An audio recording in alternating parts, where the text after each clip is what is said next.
Hello, I'm Dr. Aruna Saman, and in this video, we will be discussing pollination in flowers.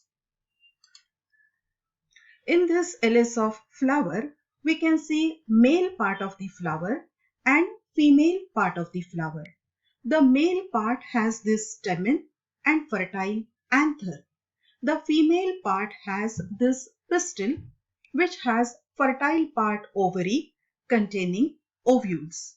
The anthers produce pollen grains, which in turn produce male gametes. In the ovule, the female gamete or egg are produced. Pollination is transfer of pollen grains from anther to the stigma of the flower. The pollen grains get transferred from male part of the flower to the female part of the flower. Through this process, the male gametes are taken closer to the female gamete for fertilization. Thus, pollination is a prerequisite for fertilization. Pollination is of two types. Main two types are self-pollination and cross-pollination. The self-pollination is further of two types, autogamy and geitonogamy. The type of cross-pollination is xenogamy. We will try to understand how they are different from one another. Autogamy. In this diagram, you can see in a bisexual flower, the pollen grains are transferred within the same flower. It is a type of pollination in which the flower is pollinated by its own pollen grains. The offsprings produced are genetically identical to their parents. For example, pea. Geitonogamy. Here you can see pollen grains are transferred between two different flowers but produced by the same mother plant. It is a transfer of pollen grain to a stigma of a different flower produced on the same plant. The offsprings produced are genetically identical to their parents because the pollen grains are transferred within the same genetic makeup. For example, Cucurbita maxima. Xenogamy, a kind of cross-pollination where pollen grains are transferred between two different flowers produced on two different plants of same type. It is a type of cross-pollination. Pollen grains of one flower is naturally deposited. Naturally means through natural agents such as wind, water, insects, etc. on the stigma of a flower of different plant belonging to same type. The offspring produced are genetically varied. The pollinating agents. The agencies through which pollen grains get transferred, they are categorized as abiotic, that is non-living agents, and biotic or living agents. The abiotic agents are wind, and then the pollination is called anemophily. If water is the abiotic agent, then the pollination is called hydrophily. In hydrophily, the pollination may take place below the water surface. Then it is called hypohydrophily. Or the pollination may occur at the water surface. Then it is called epihydrophily. The biotic factors, biotic agents, if it is insect through which pollen grains are transferred, then it is called entomophily. If birds are the pollinating agents, then the pollination is called ornithophily. And if bats are transferring the pollen grains, then the pollination is called chiropterophily. The flowers get adapted to the agents through which pollination occurs. Here we can see the adaptation of anemophilous flowers. The anemophily is observed in palms and crop plants. Let us see the characteristic features of the flowers pollinated by wind, that is anemophilous flowers. The flowers are small, inconspicuous, colorless, without nectar and fragrance. They are not at all attractive. The pollen grains are light in weight, dry, and produced in large numbers. Stigma is feathery. We can see here in the diagram. And stamens are exerted because the filaments are very long. Exerted means they come out of the flower. And the anthers are versatile. They can move in any direction as per the direction of the wind current. The stamens and stigma are exposed to the air current. What about the hydrophilous flowers? How they are adapted to water as pollinating agent? It is observed in plants like Vallisneria, Zostera, and Ceratophyllum. Here also, the flowers are small, inconspicuous. The perianth or sepals, petals, and other floral parts are unwettable. They do not get decomposed even though they are in water. Pollen grains are long and unwettable. They have covering of mucilage. The flowers do not have nectar and fragrance. The hypohydrophilous flowers, which get pollinated below the water surface. They are also inconspicuous, but the pollen grains are heavier than water. The pollen grains get sink in the water. Stigmas of female flower trap the pollen grains. The example here is Zostera or seagrass. You can see in the diagram the inflorescence. The bifid stigma bearing structures are the female parts, whereas alternating with them are the male structures releasing pollen grains. Pollen grains are long, ribbon-like, almost 2 mm in length. Pollen grains are without exine. They sink or remain suspended in water for a long time. And when they come in contact with stigma, they coil around it and they germinate. The adaptations in epihydrophilous flowers. These are the flowers which get pollinated on the water surface. So pollen grains are light in weight. Pollen grains can float on the water surface. They reach the stigma of female flower on the water surface. The example is Vallisneria. You can see here the Vallisneria plants. They are submerged plants. They are producing female reproductive structures and male reproductive structures on separate plant bodies. At maturity, the male inflorescence releases the flowers which float on the water surface. You can see here the male flowers are floating on the surface of water. At maturity, the female flowers are brought temporarily to the water surface. And then the male flowers, they release pollen grains which, being light in weight, float on the water surface and they come across the stigma which is now already at the water surface. Specific gravity of the pollen grain is equal to that of water. Hence, they float on the surface. But all aquatic plants do not get pollinated by water. There are some plants, aquatic plants, which are entomophilous. They get pollinated by insects. They are lotus, water hyacinth, and water lily. Similarly, there are some aquatic plants which get pollinated by wind. Then they are anemophilous.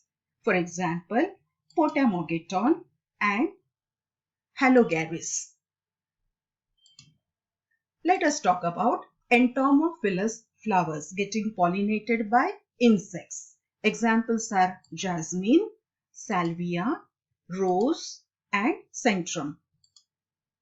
Let us see the adaptations of entomophilous flowers. The flowers are very large, showy, brightly colored, attractive. They produce sweet odor and have nectar glands.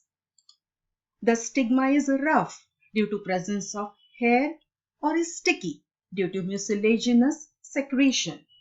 The pollen grains, they are spiny and they are surrounded by yellow sticky substance secreted by tapetum layer, and that substance is called pollen kit. Some plants like salvia, they have special adaptation. What is the special adaptation in salvia which get pollinated by insects, Entomophilus floweritis? This special mechanism is called liver mechanism or turnpike mechanism. See the LS of salvia flower. It has two stamens, but here only one stamen is shown. It has two anther lobes. These two anther lobes are well separated by connective. A short filament is present. At the junction of this filament and connective, a ligament is present. As a result, this whole structure works as liver. There is nectary gland present behind this lower anther lobe. The upper anther lobe is fertile. The lower anther lobe is sterile. Insect visit this flower. They land on this lower lip-like structure in search of nectar. So when the insect visits the flower, it in search of nectar pushes this lower sterile anther lobe. When this lower anther lobe gets pushed behind, the upper anther lobe gets pushed in downward direction. And when insect is already sitting there and it only is pushing this lower anther lobe, and as a result upper anther lobe is getting pushed down, the pollen grains get stuck at the back and head region of this insect. This mechanism is called liver mechanism. When this insect visits another flower where the gynoecium is matured, the stigma is near the throat of the corolla, the pollen grains get stuck on the stigma and pollination is achieved. In ornithophilus flowers, what are the peculiarities? These flowers get pollinated by birds. The example, bombax, callistemon and butea. The flowers are usually brightly colored, large and showy. They secrete profuse dilute nectar. Pollen grains are sticky and spiny, but flowers are generally without fragrance. The adaptations in Chiropterophilus flowers, the flowers getting pollinated by bats. Example, Anthocephalus, Adansonia, Kigelia. Flowers are dull colored with strong fragrance. They secrete abundant nectar. Flowers produce large amount of edible pollen grains. Let us talk about a different topic, outbreeding devices or contrivances for cross-pollination. These are the mechanisms that discourage or prevent self-pollination. Nature always prefers cross-pollination because continued self-pollination results in inbreeding depression, where the offsprings, they become, you can say they decrease in genetic vigor and vitality. It results in reduced fitness in the offspring. This is described as inbreeding depression. Cross-pollination increases the genetic diversity, which is essential for evolution by natural selection. Which are these different outbreeding devices? There are total 6. First one, unisexuality, dichogamy, which is of 2 types, protandry and protogyny, prepotency, heterostyly, hercogamy, and self-sterility. We will see these different outbreeding devices in little detail. Unisexuality. The plant bears either male or female flowers. The plants are then called dioecious plants. Usually it is observed in papaya plant. You will find in papaya plant either female flowers are produced which later on get transformed into papaya fruit. These are female papaya plants, or the papaya plants bearing male flowers. So flowers are unisexual. Since they are produced on two different plants, always cross-pollination takes place. But sometimes plants like maize, the male and female flowers which are unisexual but produced on the same plant body. This is called monoecious condition. Here you can see male inflorescence and the female inflorescence. These monoecious plants, they prevent autogamy but not geitonogamy. Prepotency, where pollen grains of other flowers germinate rapidly as compared to the pollen grains from same flower. It is observed in apple.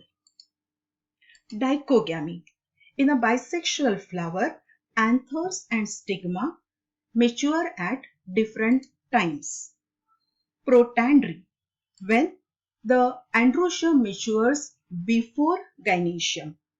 When stamens are ready with pollen grains in the same flower, the stigma is not ready to receive those pollen grains. This is called protandry. It is observed in disc floret of sunflower. Here you can see the anthers are almost releasing the pollen grains, but the pistil is not yet ready. Later on, the pollen grains are already released, but now the gynoecium in that flower is ready to receive the pollen grains, which will naturally be received from different flower, resulting into cross-pollination.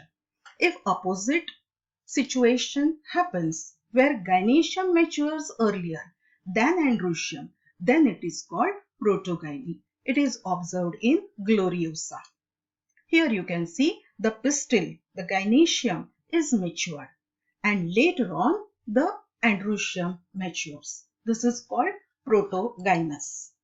Heterostyly. In flowers like primula or primrose, there are two types of flowers with respect to the position of anthers or stamens and the stigma. One type of flower where anthers are at lower level and stigma is at higher level. The other type of flower where stigma is at lower level and anthers are at higher level. This is called heterostyly. In heteromorphic flower, pollen grains produced, they pollinate the stigmas produced at same level. In other words, suppose here anthers are at higher level. So these pollen grains will get deposited at the stigma at the higher level only. They will never go to the stigma which is at lower level, that is within the same flower. So you can see here the pollen grains are getting deposited on the stigma at same level.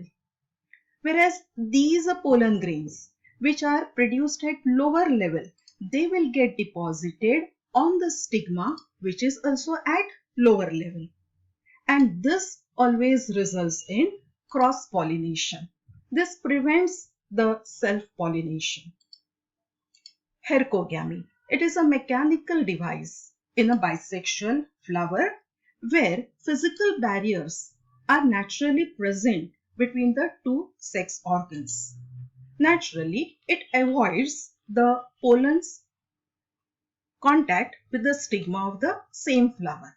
You can see here in Calotropis, there is a pentagular stigma positioned above the level of anthers or pollinia. Self-sterility, it's a genetic mechanism. The germination of pollen on the stigma of the same flower never happens. It is inhibited. For example, tobacco thief. Only when the pollen grains are taken to another flower present on a different plant, then only those pollen grains germinate. This topic is pollen-pistil interaction. The events from pollen deposition on the stigma, that is pollination, until pollen tube enters the embryo sac for fertilization purpose in the ovule. All the events come under pollen-pistil interaction. Now, the pollen grains which get deposited on the stigma are not necessarily all are right type of. The pollen grains can be compatible pollen grains, that is right type coming from same type of plant, or they can be incompatible pollen grains, that is pollen grains coming from different type of plants.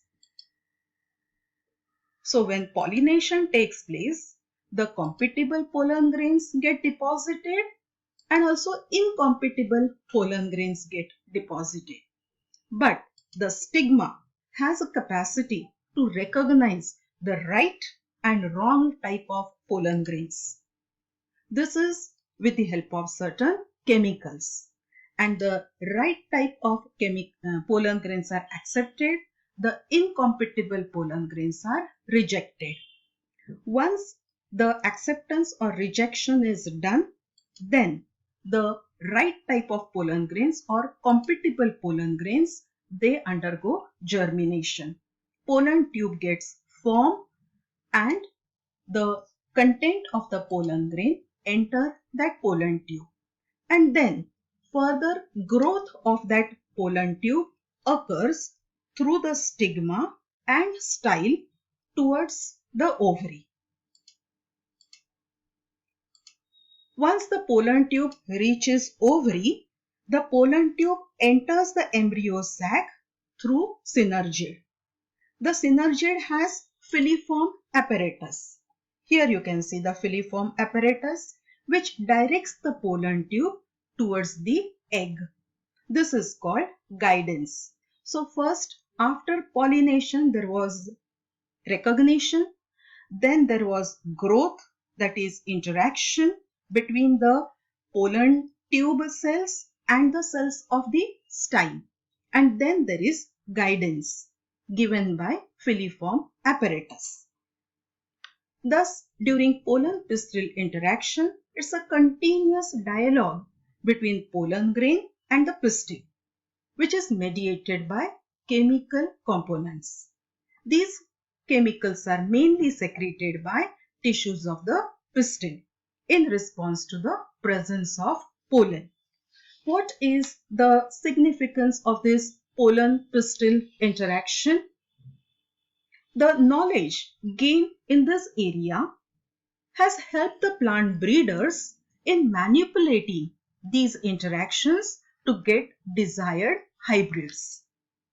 So, artificial hybridization is one of the major approaches used in crop improvement by plant breeders. During the process, following steps are observed: emasculation of the bisexual flowers, hand pollinating the desired pollen grains, and bagging of the flowers. This is the end of pollination in a flower. Thank you.